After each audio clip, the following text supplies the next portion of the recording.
Assalamualaikum warahmatullahi wabarakatuh. Waalaikumsalam warahmatullahi wabarakatuh.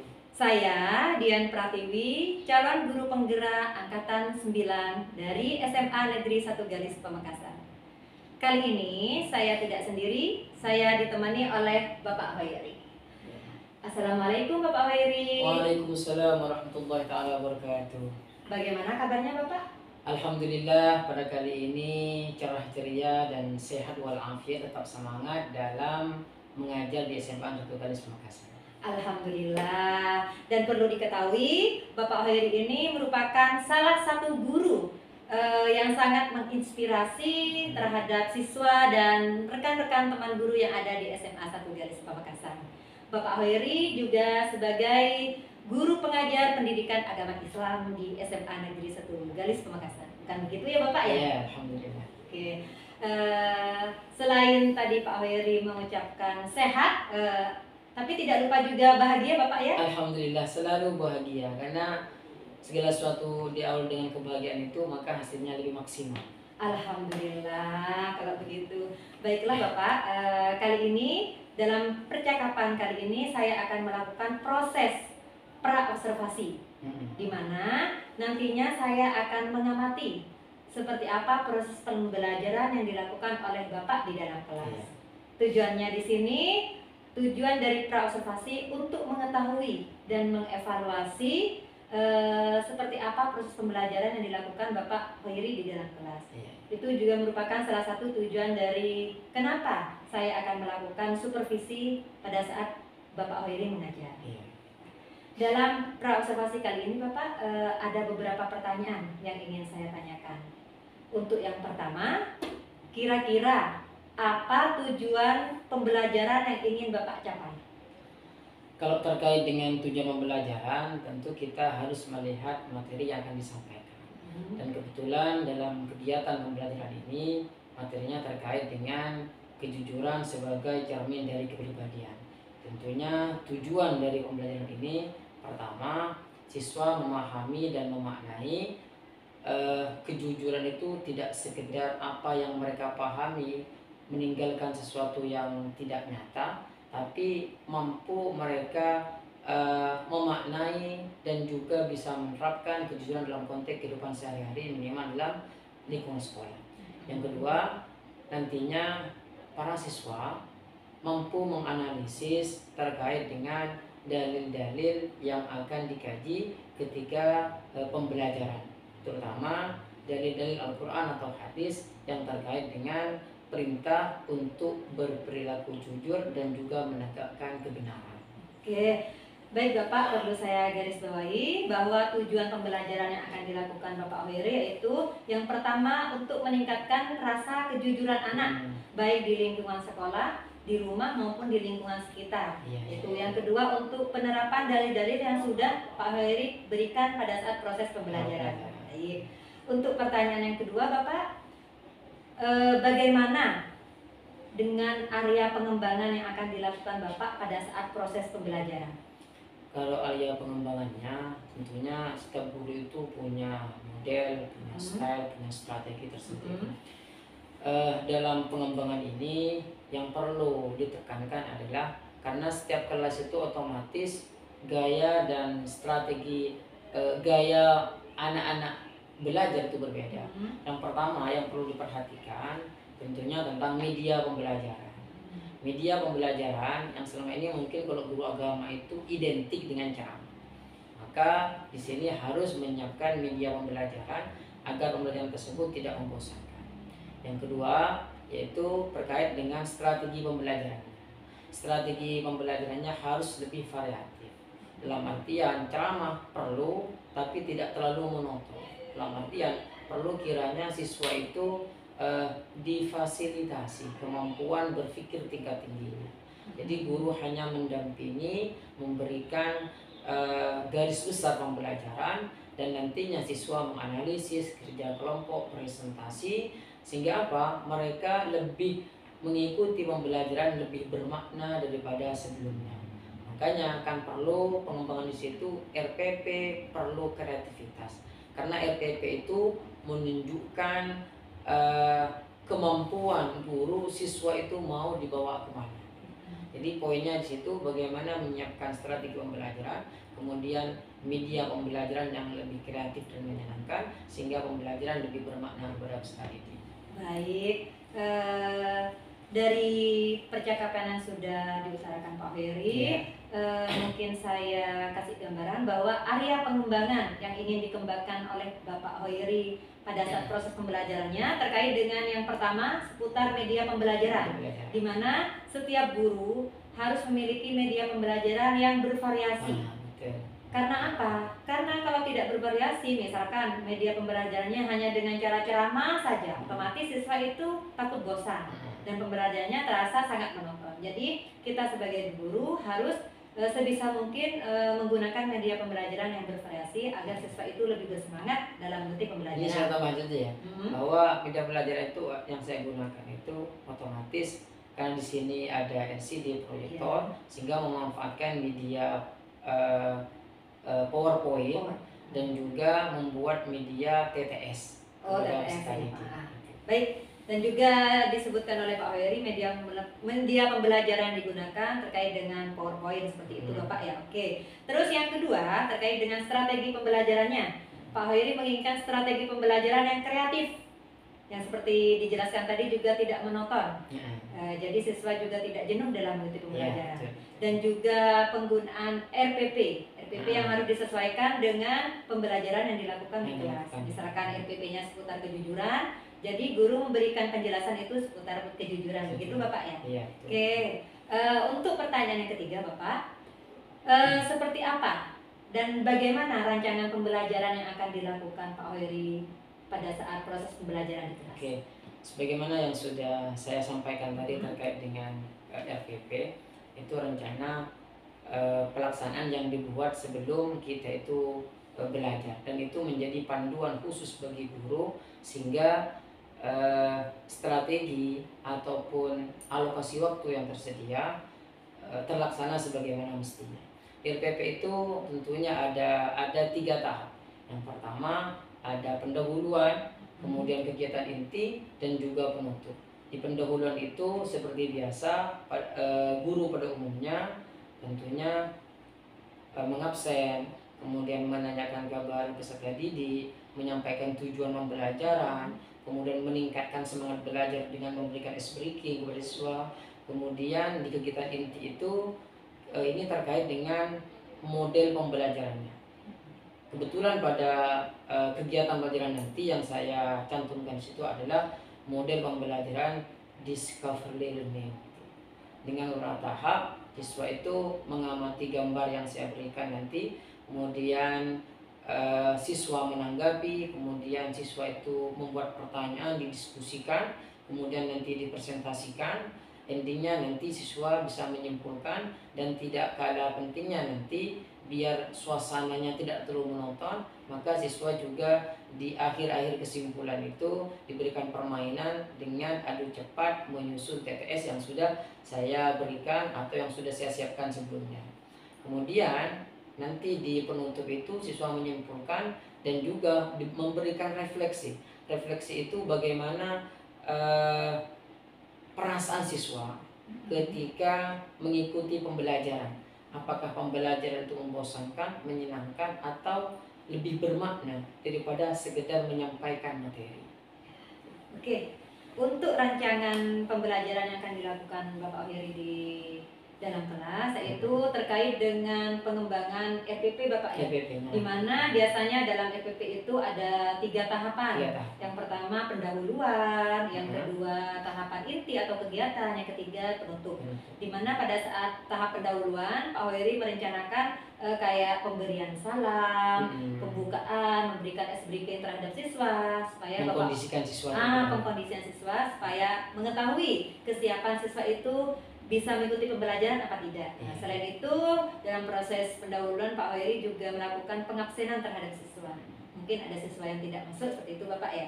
Terus untuk di tahap inti dan tahap kegiatan, di sini Bapak Heri tadi menjelaskan juga bahwa model pembelajaran dilakukan yaitu dengan pembelajaran discovery learning ya Bapak ya. Dengan menggunakan media PowerPoint, Sama TTS. presentasi, dan juga TTS seperti itu. Untuk yang tahapan ketiga yaitu tahapan penutup, di mana dalam tahapan penutup akan melakukan proses refleksi bagaimana tanggapan siswa terhadap proses pembelajaran dilakukan Bapak Heri di dalam kelas. Tuh, seperti itu Bapak ya. Oke, untuk yang berikutnya Bapak pertanyaannya seputar media pembelajarannya. Sebenarnya media pembelajaran tadi sepintas sudah dibahas oleh Bapak Heri, tapi mungkin lebih difokuskan lagi Pak terkait media pembelajaran ketika akan melakukan proses pembelajaran itu. Media TTS-nya itu yang seperti apa Bapak? Untuk yang media pembelajaran selain yang sudah saya sampaikan tadi, yaitu terkait dengan PPT. PPT itu sebenarnya media yang simple tapi agak sulit gitu ya. Jadi harus menyiapkan PPT sekreatif mungkin, yang mana tidak hanya PowerPoint itu tidak hanya berupa tulisan-tulisan, tapi juga ada gambar yang bisa dilihat oleh siswa dan juga ada video yang bisa didengar dan juga dilihat oleh siswa. Itu yang PowerPoint. Kemudian yang kedua, yang TTS itu adalah maka memanfaatkan aplikasi-aplikasi yang ada di internet. Kemudian saya buat beberapa pertanyaan, kemudian lengkap dengan jawabannya. Saya potong-potong nanti jawabannya itu. Kemudian masing-masing kelompok itu saya berikan lembar TTS untuk diberikan kepada siswa lengkap dengan kunci jawabannya. Siswa nanti mencari jawabannya sesuai dengan kolom yang tersedia, sesuai dengan kecepatan masing-masing anggota kelompok itu. Kemudian saya kasih waktu, siapa yang paling cepat, maka kami sebagai guru memberikan apresiasi kepada siswa dalam kegiatan pembelajaran yang sudah disiapkan oleh guru. Oke, luar biasa Bapak. Jadi perlu ditegaskan bahwa media yang digunakan Pak Heri di sini media PPT. PowerPoint itu Bapak ya, otomatis. PowerPoint, ya, PPT sama TTS. Otomatis PowerPoint-nya yang bervariasi Bapak ya, tidak hanya menampilkan yang manual-manual saja, tapi di sini Pak Heri sebisa mungkin menampilkan gambar-gambar yang sekiranya siswa membuat senang. Dan selain itu juga di dalam PPT itu akan diselipkan sebuah video. Otomatis videonya yang sekiranya menginspirasi dan berkaitan dengan materi kejujuran yang akan dibahas oleh Bapak Heri. Oke, untuk pertanyaan yang terakhir Bapak, kira-kira kapan Bapak akan melakukan proses pembelajaran di kelas? Insya Allah besok akan melaksanakan kegiatan pembelajaran terkait dengan materi kejujuran ini. Baik, besok Bapak ya? Insya Allah besok. Kalau misalkan memang besok, otomatis besok pada saat jam pelajaran Bapak Heri, saya akan berkunjung ke kelas untuk melakukan observasi. Kebetulan besok jam pertama, sehingga jam pertama. masih segar-segarnya anak-anak untuk belajar. Cocok itu Pak. Jadi besok insya Allah di jam pertama saya akan ke kelas di mana Pak Heri akan mengajar. Di saat itu saya akan melakukan observasi terhadap Bapak Heri, Bapak ya. Iya, siap. Mungkin cukup sampai di sini Pak percakapan kita. Proses kegiatan pra-observasi yang akan saya lakukan. Ketemu besok di kegiatan observasi. Siap. Setelah kita melakukan kegiatan observasi Bapak, kita ketemu lagi nanti di pasca observasi. Terima kasih atas waktunya Bapak. Jika ada salah kata saya mohon maaf. Wassalamualaikum warahmatullahi wabarakatuh. Waalaikumsalam warahmatullahi wabarakatuh.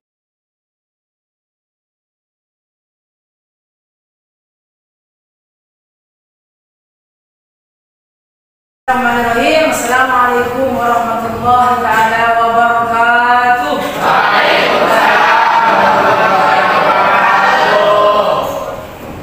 Bagaimana kabarnya anak-anak? Alhamdulillah. Luar biasa. Allahu Akbar. Namun kita semua dulu. Pada kesempatan kali ini sebelum kita belajar, ada kita berdoa terlebih dahulu. Kita bantuannya ke kelas untuk memimpin doa. Silakan maju ke depan.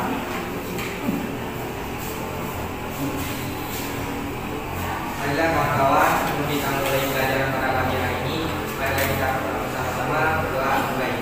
Bismillahirrahmanirrahim. Raditu billahi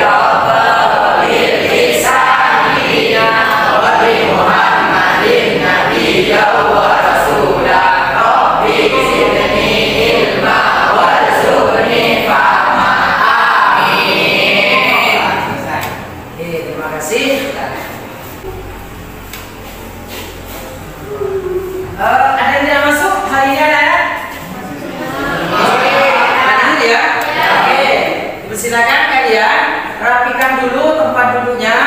Baju yang masih di luar silakan dimasukkan. Oke, keluarkan bukunya. Hari ini kita mau belajar tentang kejujuran. Tapi sebelum masuk kepada materi, kita explain dulu. Kalau Bapak katakan tepuk 1 kali, kalian bilang yes. Kalau 2 kali, oke. Kalau 3 kali, kalau 4 kali, konsentrasi. Kalau 5 kali, siap berkata. Oke, kita mulai ya. Oke, tepuk 1 kali, tepuk 2 kali, tepuk 3 kali, tepuk 4 kali, tepuk 5 kali. Tangan untuk kita semua. Kan kemarin kita sudah belajar tentang apa? Tata cara Oke, tentang tata cara berbusana, insyaallah kita sudah memahaminya. Yaitu kalau batasan laki-laki, cara berbusananya dari mana? Oke, dari pusat sampai ya. Oke, kalau yang perempuan,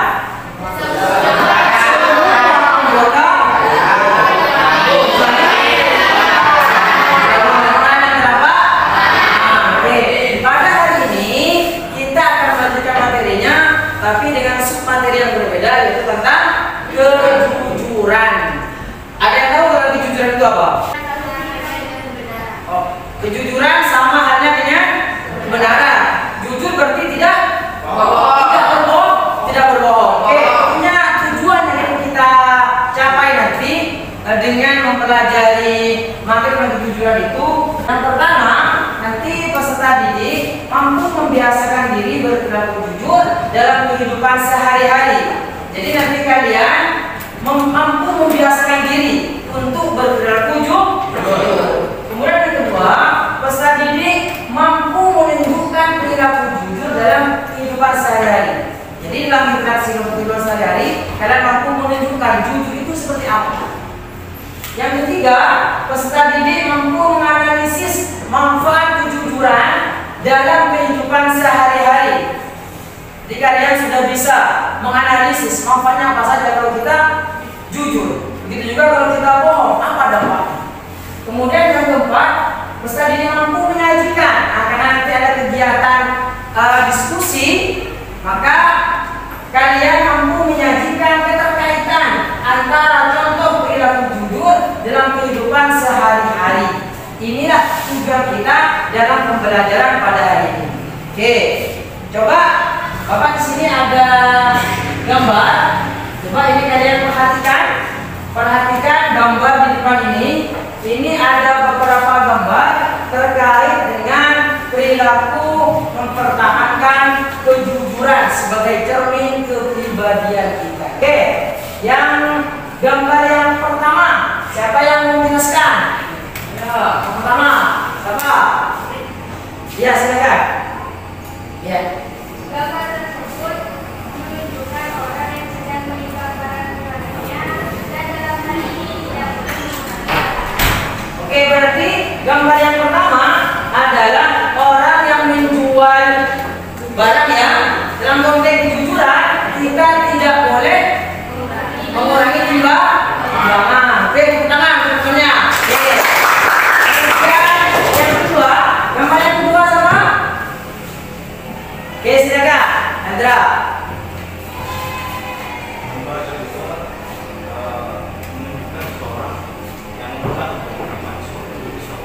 Oke. Oke, berarti yang kedua ini adalah gambar orang yang menolak disuap, mempertahankan kejujuran. Pertama, semuanya lagi. Silakan. Yang poin yang ketiga sama? Oke, silakan. Gambar yang ketiga, siswa sedang melaksanakan ujian tetapi malah mendomek saat itu berkenaan dengan kejujuran. Oke, gambar ini adalah gambar tentang siswa melaksanakan ujian, tapi sayangnya ini bertentangan dengan kejujuran. Oke, sekarang yang bagian yang keempat, siapa yang mau menjelaskan? Oke, silakan. Tentang pada dalam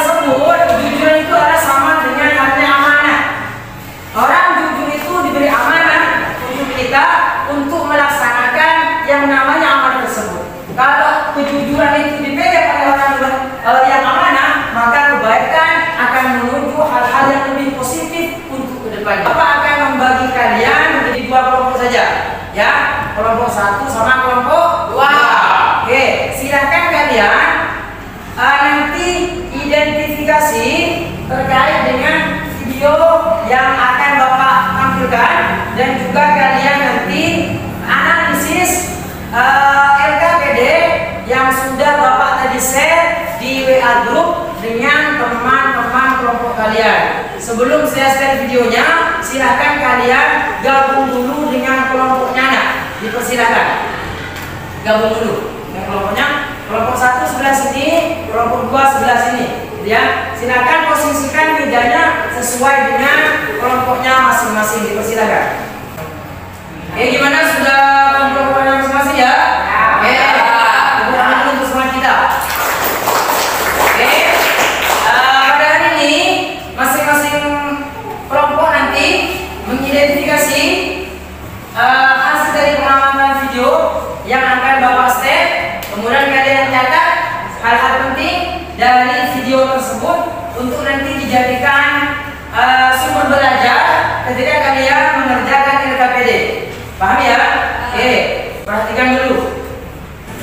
Secara istilah, jujur atau asik itu bermakna sebagai berikut. Pertama, kesesuaian antara ucapan dan perbuatan. Yang kedua, kesesuaian antara informasi dan kenyataan.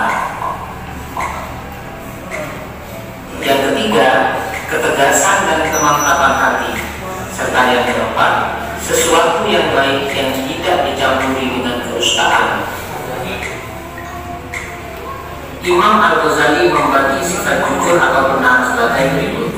Pertama, jujur dalam niat atau berkehendak, yakni tiada dorongan bagi seseorang dalam segala tindakan dan gerakannya selain dorongan karena Allah.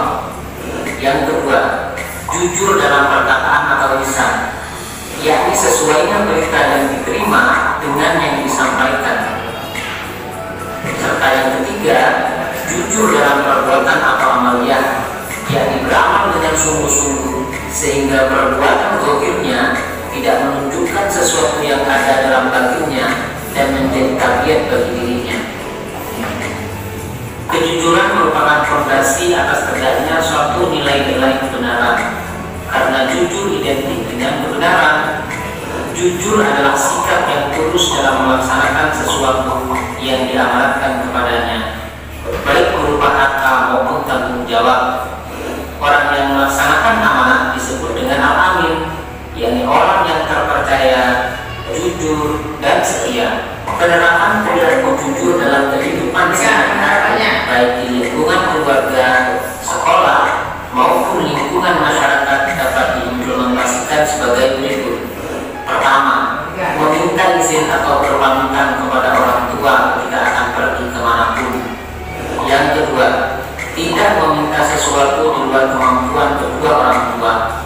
Yang ketiga, mengembalikan uang sisa belanja meskipun kedua orang tua tidak mengetahuinya. Yang keempat, melaporkan prestasi hasil belajar kepada orang tua meskipun dengan nilai yang kurang memuaskan. Yang kelima, tidak memberikan atau meminta jawaban kepada teman ketika sedang ulangan atau melaksanakan ujian. Yang keenam, mengatakan dengan sejujurnya alasan keterlambatan datang atau ketidakhadiran di sekolah. Yang ketujuh, mengembalikan barang yang dipinjam dari teman atau orang lain meskipun barang tersebut tampak tidak begitu berharga. Yang kedelapan, memenuhi undangan orang lain ketika tidak ada hal yang dapat menghalanginya. Yang kesembilan, tidak menjanjikan sesuatu yang kita tidak dapat memenuhi janji tersebut. Yang kesepuluh, mengembalikan barang yang ditemukan kepada pemiliknya atau melalui pihak yang bertanggung jawab. Serta yang kesebelas, pemberian sesuatu sesuai dengan harga yang telah disepakati. Semoga kita semua dapat berlaku jujur dalam kehidupan sehari-hari, sehingga kita akan berkumpul dengan hamba-hamba Allah yang soleh, termasuk para nabi dan rasul. Itu berbahas terkait dengan kejujuran, manfaat kejujuran, dan juga bagaimana kita memanfaatkan sikap kejujuran baik itu di lingkungan keluarga, sekolah maupun masyarakat. Oke. Dan apa yang sudah kalian catat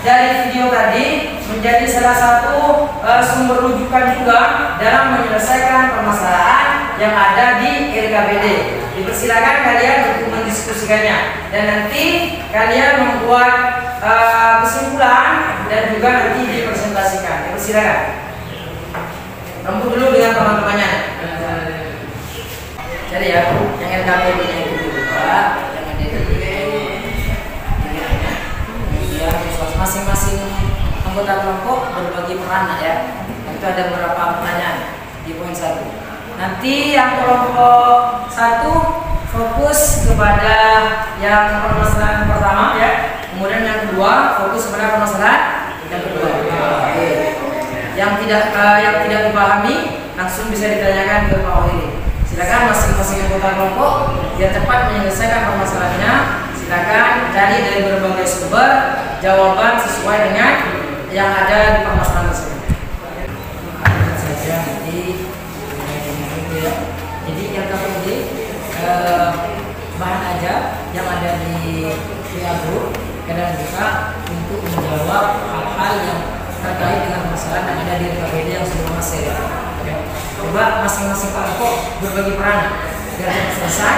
Ada yang mencari di bahan aja yang sudah masih, ada yang mencari di buku paketnya atau di literasi yang berbeda, sumber yang berbeda. Silakan. Kelompok pertama fokus kepada permasalahan yang pertama ya. Ya. Oke.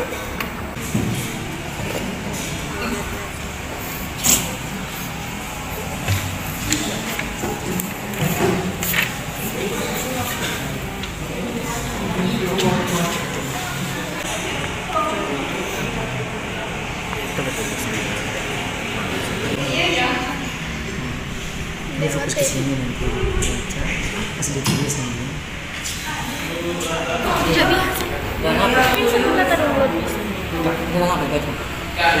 Apa yang dilihat Andi ya?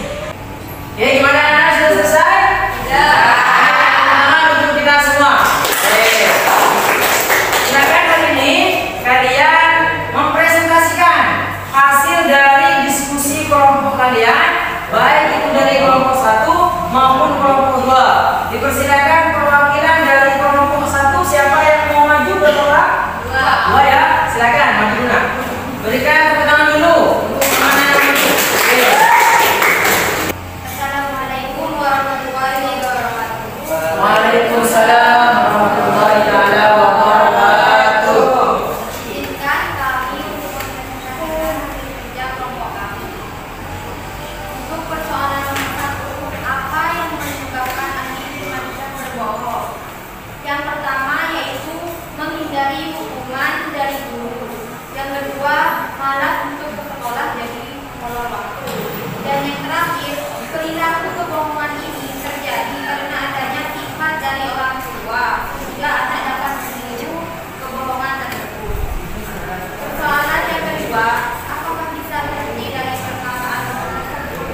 Tentu saja bisa. Jika dia berbohong, bisa saja hukuman yang sekiranya dapat membuat anak ini jerak. Biasakan menerapkan sikap jujur dalam kehidupan sehari-hari.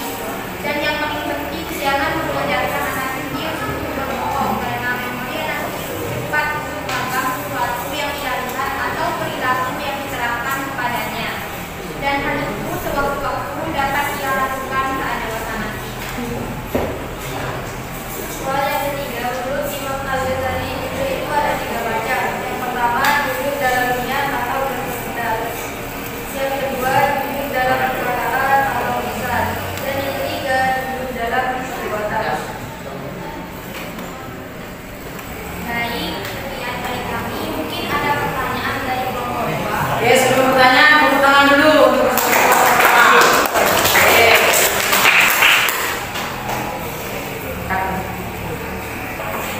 Oke, silakan yang mau bertanya bisa dari kelompok 2. Oke, silakan berdiri ya. Kenapa harus ada kejujuran dalam kehidupan kita? Oke, kenapa harus ada kejujuran dalam kehidupan kita? Baik, terima kasih atas pertanyaannya akan saya jawab. Karena sebelum adanya kita, keturunan Nabi Adam, Nabi Muhammad SAW, jangankan dia sudah menjadi nabi, semenjak dia lahir, besar di Mekah sudah dikenal orang yang jujur, bahkan mendapatkan gelar al-amin sebelum menjadi nabi. Artinya semasa 40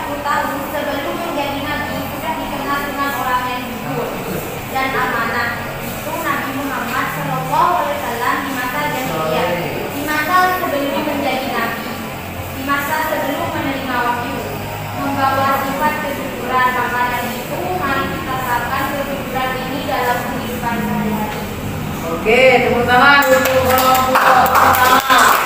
Oke, dari apa yang sudah ditanyakan tadi dan juga dijawab oleh kelompok pertama bahwa pentingnya kejujuran itu adalah sebagaimana yang sudah dicontohkan dari Muhammad. Dari Muhammad sebagaimana sudah yang disampaikan oleh kelompok pertama, sangat dikagumi dan disegani oleh kawan maupun lawannya karena sikap kejujurannya, yang mana beliau tidak hanya bisa memberi contoh tapi juga menjadi contoh, sehingga dalam kehidupannya Rasulullah menjalankan kepercayaan dari kawan maupun lawannya.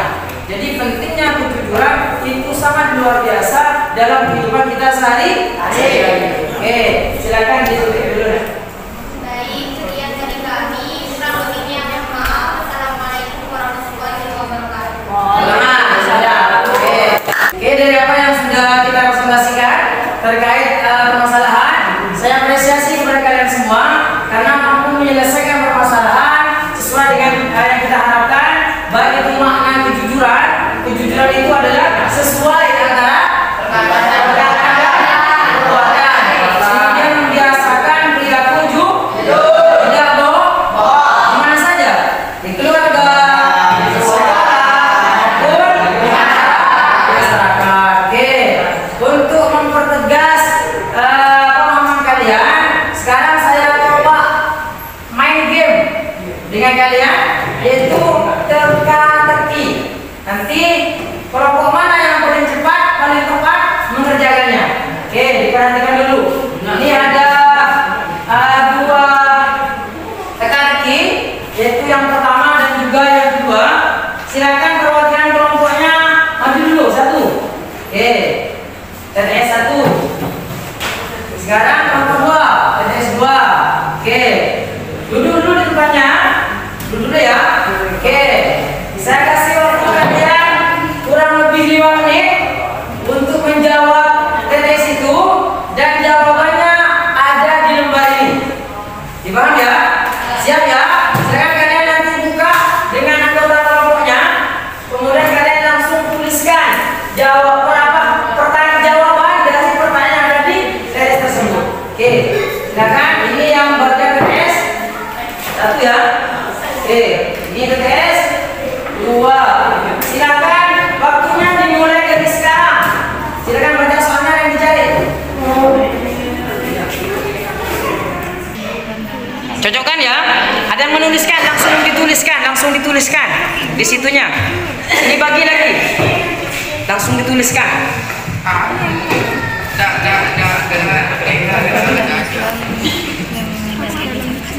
Langsung tuliskan.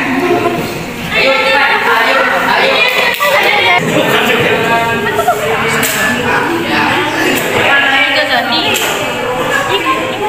Ini lagi cepetan. Gabung biar cepat, ayo. Bagi hasil. Baca soalnya, kemudian langsung dijawab. Gabung deh.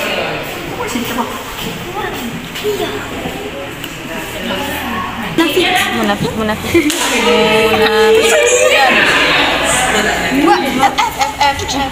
Oh iya. Sudah. Yang sudah. Saya. Kelompok satu.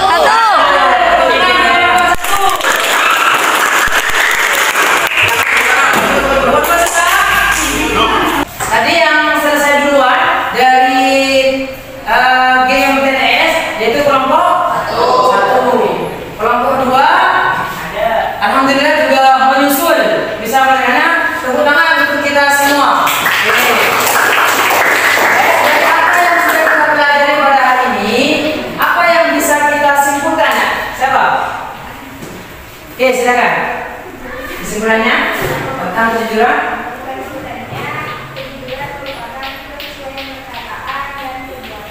Kejujuran adalah kesesuaian perkataan sama perbuatan. Hikmahnya apa? Kalau orang jujur, apa hikmahnya? Hikmahnya? Pertama, adanya perasaan nyaman, berhati tenang karena dalam kehidupannya tidak ada hal-hal yang harus disembunyikan atau ditutupi atau dirahasiakan. Oke, jadi hikmahnya ada perasaan nyaman, tenang karena dalam kehidupan kita tidak ada sesuatu yang harus ditutupi. Ini sama halnya dengan yang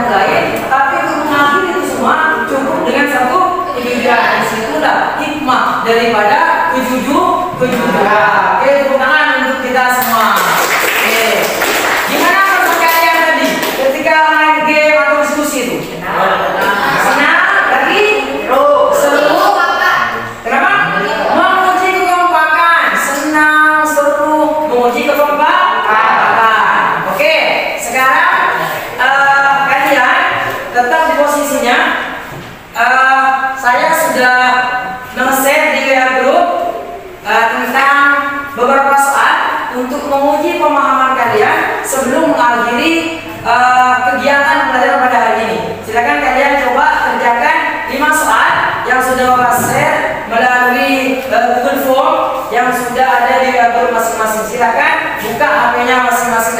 Saya kasih waktu kurang lebih 5 menit.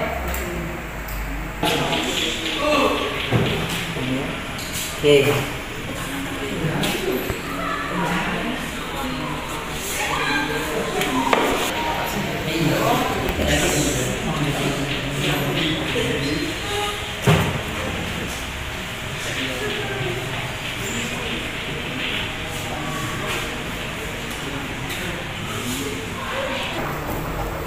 Gimana anak sudah selesai ya mengerjakan soalnya?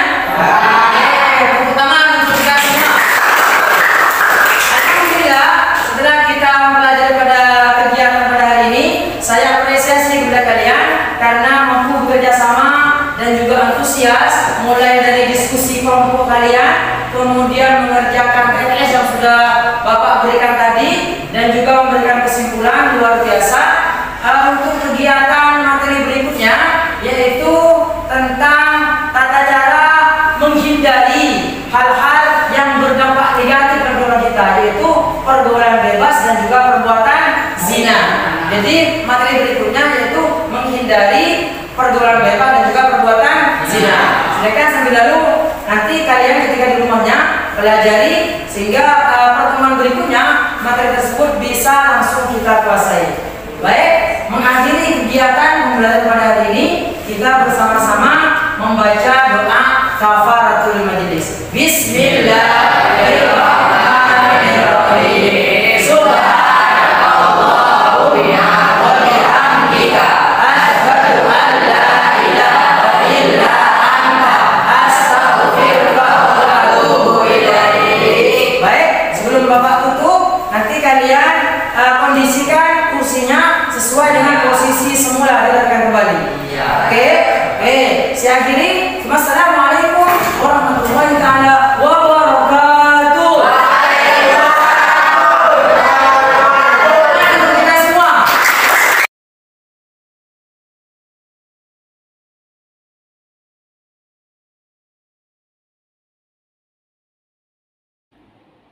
Assalamualaikum warahmatullahi wabarakatuh. Waalaikumsalam warahmatullahi wabarakatuh. Berjumpa lagi dengan saya Dian Pratiwi, calon guru penggerak angkatan 9 dari SMA Negeri 1 Galis Pamekasan. Kali ini saya tidak sendiri lagi, saya masih ditemani oleh Bapak Oheri. Di mana tadi Bapak Oheri sudah melakukan proses observasi ya Bapak ya. Sudah melakukan proses observasi di kelas. Nah, sekarang Bapak, karena tadi Bapak Oheri sudah melakukan proses observasi dan saya sudah melakukan supervisi pada saat proses pembelajaran Bapak, kali ini saya akan melakukan proses pasca observasi Bapak. Dalam proses pasca observasi di sini ada beberapa pertanyaan yang saya ingin ajukan kepada Bapak Oheri. Pertanyaan ini terkait dengan proses pembelajaran yang sudah Bapak lakukan di dalam kelas. Baiklah, untuk pertanyaan yang pertama Bapak, bagaimana perasaan Bapak Oheri pada saat proses pembelajaran di kelas yang semula tidak ada yang mendampingi Bapak ya, anggap saya yang mendampingi sebagai supervisi, dan ternyata tadi saya juga ikut mengikuti pembelajaran Pak Oheri di dalam kelas. Bagaimana perasaan Bapak? Yang pertama, karena pembelajaran ini tidak seperti biasanya. Kalau biasanya kan saya ngajarnya sendiri. Ya. Tentunya yang namanya manusia tetap deg-degan gitu. Walaupun teman sendiri yang mendampingi. Tapi di luar itu saya merasa bangga dan alhamdulillah bersyukur karena apa yang sudah saya rencanakan walaupun tidak 100% berhasil, tapi setidaknya terpenuhi semua. Jadi apa yang sudah saya rencanakan mulai dari persiapan, kemudian kegiatan pendahuluan, kegiatan inti, bahkan sampai penutupan berjalan sebagaimana mestinya dan sesuai dengan apa yang saya harapkan, dan saya sangat bangga dan senang sekali kegiatan pembelajaran pada hari ini terlaksana sebagaimana mestinya. Alhamdulillah kalau begitu. Intinya perasaan Bapak Hoeri pada saat melaksanakan proses pembelajaran dan ditemani oleh saya, itu perasaan Bapak Hoeri sangat senang ya Pak ya, meskipun awalnya deg-degan karena tidak terbiasa. Yang awalnya biasa mengajar sendiri terus ada pendamping supervisi. Dan selain itu Pak Hoeri merasa senangnya karena insya Allah apa yang sudah direncanakan Pak Hoeri dari tahap pendahuluan, inti dan penutup itu sepertinya sudah Pak Hoeri terlaksana, sudah dilakukan semua tahapan-tahapan itu Bapak ya. Oke Bapak, untuk pertanyaan selanjutnya, bagaimana area pengembangan yang sudah Pak Hoeri rencanakan pada saat kita melakukan pra? Apakah pada saat proses observasi itu area pengembangan yang dilakukan Bapak terlaksana apa tidak Bapak? Iya, untuk terkait dengan yang media yang saya gunakan, alhamdulillah terlaksana dengan baik karena siswa sudah siap belajar dan tinggal guru memfasilitasi dengan media yang sudah ada itu, dan terlaksana dengan lancar karena siswa fokus dalam pembelajaran dengan apa yang sudah saya sampaikan. Kemudian media yang sudah saya siapkan sudah ada, tinggal bagaimana pembelajaran yang saya lakukan dieksekusi dengan baik sebagaimana mungkin yang sudah Ibu Dian tadi lihat sendiri itu. Baik, untuk area media, untuk area pengembangan terkait dengan media sudah terlaksana dengan baik. Ya Bapak, tadi saya juga mengamati bahwa dalam penggunaan media, baik media PowerPoint ataupun TTS yang sudah Bapak lakukan tadi, itu sudah sangat baik dan siswa sudah menyambutnya dengan perasaan yang antusias dan bersemangat. Mungkin media yang digunakan Bapak Hoeri sangat cocok untuk siswa, karena kan siswa zaman sekarang memang perlu adanya media Bapak. Kalau hanya ceramah itu mungkin siswa akan merasa ngantuk. Ya Bapak, sangat bagus sekali memang tadi. Untuk yang selanjutnya Bapak, langkah-langkah pembelajaran yang dilakukan Bapak Hoeri itu menurut Pak Hoeri sendiri tadi memang di awal sepertinya sudah sangat akan. Tapi menurut Pak Hoeri langkah pembelajaran mungkin ada langkah pembelajaran yang sekiranya masih kurang maksimal Bapak. Apa bagaimana menurut Bapak Hoeri sendiri? Dari langkah yang saya terapkan dan jauh yang sudah saya lakukan itu alhamdulillah sesuai dengan yang sudah direncanakan di RPP. Mungkin nanti karena ada beberapa hal yang kadang tidak kita duga, 1 atau 2 orang ketika kegiatan inti pelaksanaan perlu pendampingan khusus agar lebih fokus dengan diskusi antar kelompoknya. Walaupun tidak semuanya, ini dimanapun terjadi itu.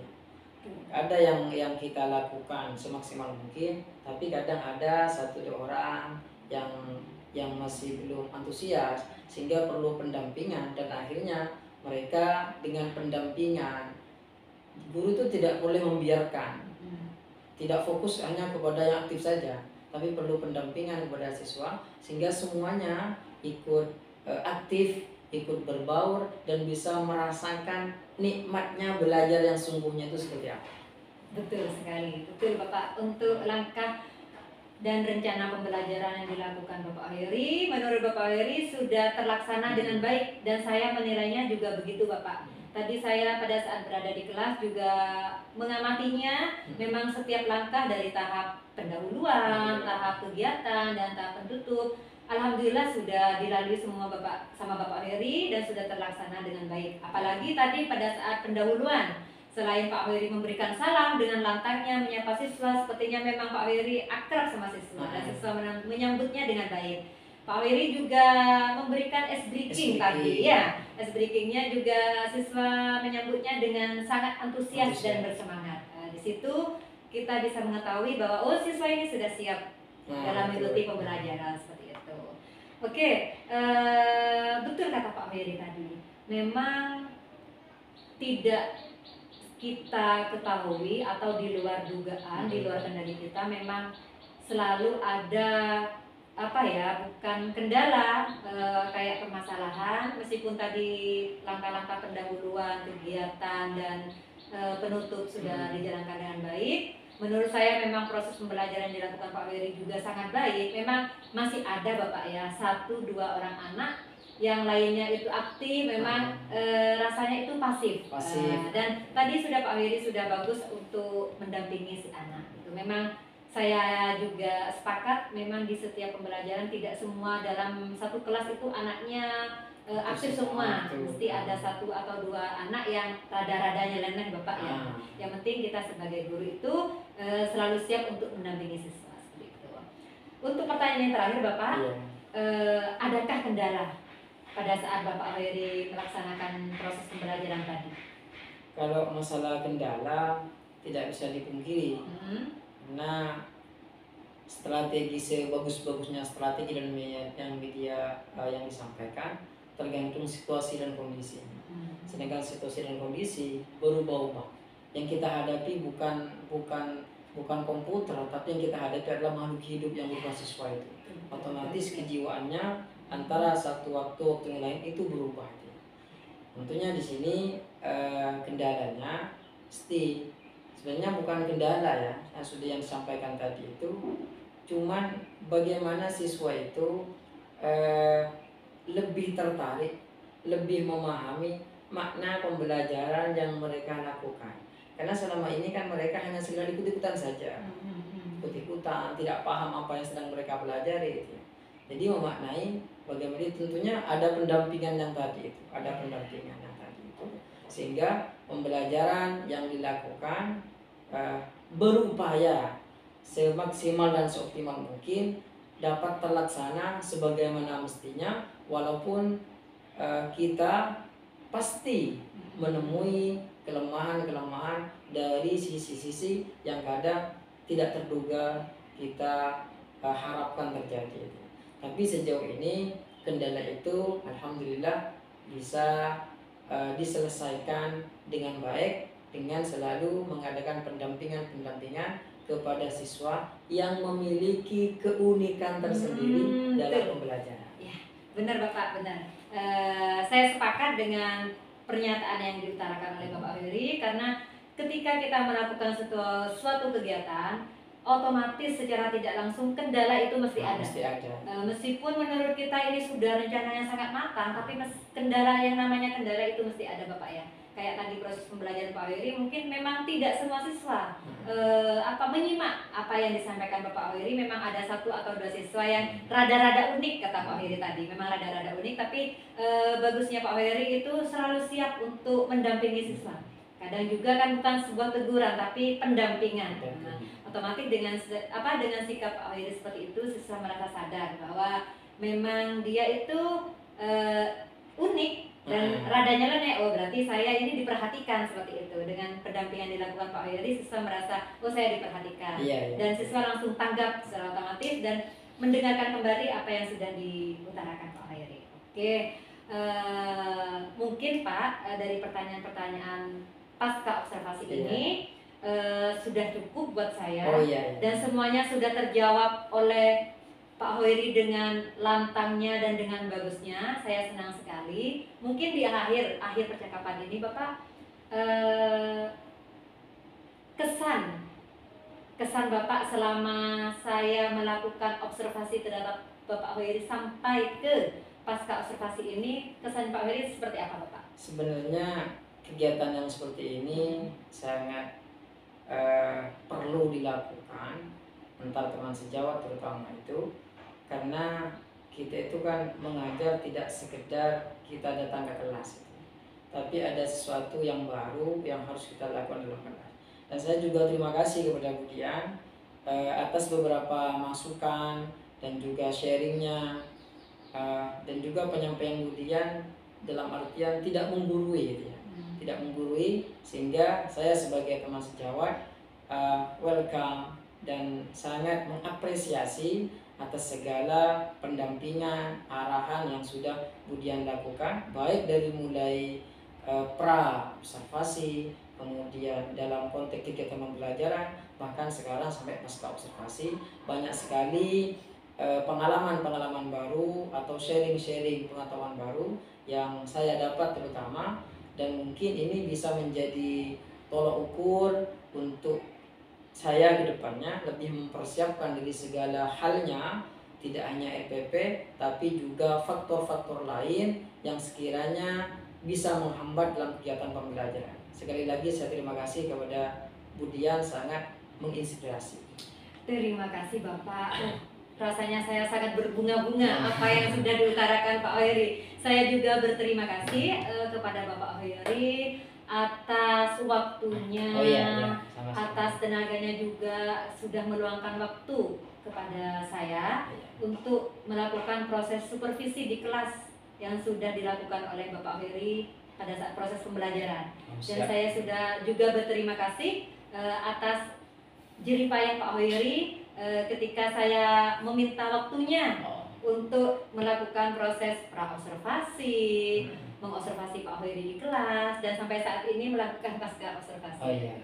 Terima kasih Bapak atas waktunya. Misalkan ada salah-salah kata, saya mohon maaf. Semoga apa yang sudah direncanakan Pak Oheri ke depannya untuk memajukan sekolah kita tercinta ini dan untuk mensukseskan murid-murid kita supaya bisa bermanfaat bagi bangsa dan negara, khususnya bagi agama. Semoga bisa terrealisasi dan sesuai dengan harapan apa yang diinginkan oleh Bapak Oheri. Mungkin sampai di sini dulu Pak ya percakapan ini. Kurang lebihnya saya mohon maaf. Wassalamualaikum warahmatullahi wabarakatuh. Waalaikumsalam warahmatullahi taala wabarakatuh.